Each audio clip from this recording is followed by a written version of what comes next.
company, a little nervous too. It was going to be a challenge, but she thought that she'd pull through. Her co-workers were friendly, but her boss seemed to be aloof. But she wasn't unduly worried, 'cause she thought herself flame-proof.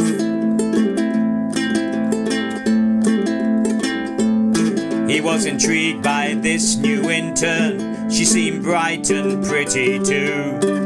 He knew that shouldn't affect him, but when you're a guy, what can you do? He gave her tasks to test her, and she aced on every one. He tried to show his interest, but she was so slow to catch on.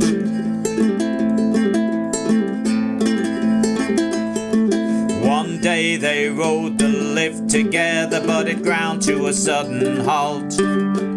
While they waited patiently, he began his subtle assault. "I don't know your first name," he said, now fully on his mettle.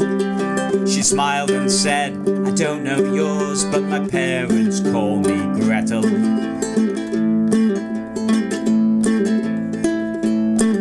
He laughed aloud. She started back, "Sorry, how circumstantial. You see, my folks insisted that my name should be Hansel. They took it as auspicious. They were bound to be a couple. Before the workmen got them out, they'd already had a snuggle."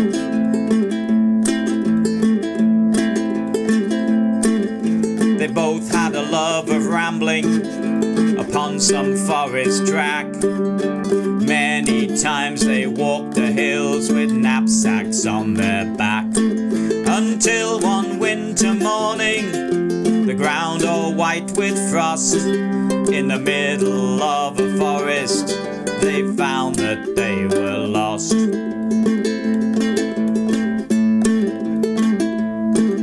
They couldn't get a signal to use their Google Maps, but they saw smoke in the distance. They could help, he said, perhaps.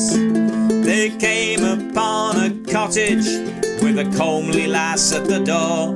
Gretel instantly disliked her. She was dressed like a cheap whore. Gretel saw those eyes upon him, thought, "I better watch this bitch. With hips and boobs like hers, my Hansel she'll bewitch." Hansel seemed oblivious to their host's obvious charms, but part of his anatomy imagined her in his arms.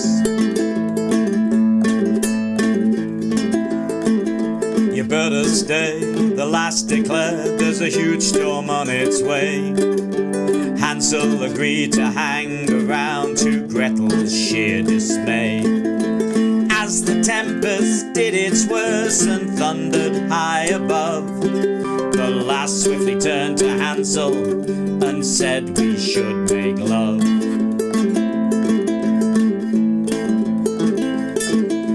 Gretel gasped as Hansel began to get undressed. She looked round for a weapon to get rid of this pest. But to her shock and horror, the witch nodded with her head and made it clear to Gretel she wanted her two in the bed.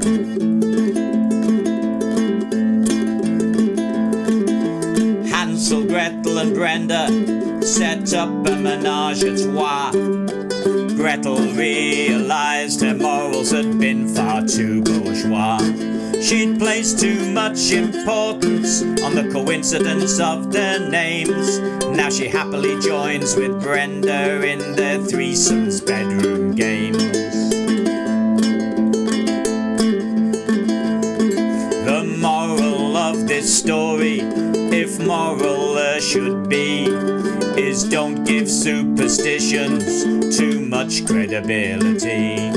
And don't let social norms dictate what you can do, or you'll never taste the joy that can come from a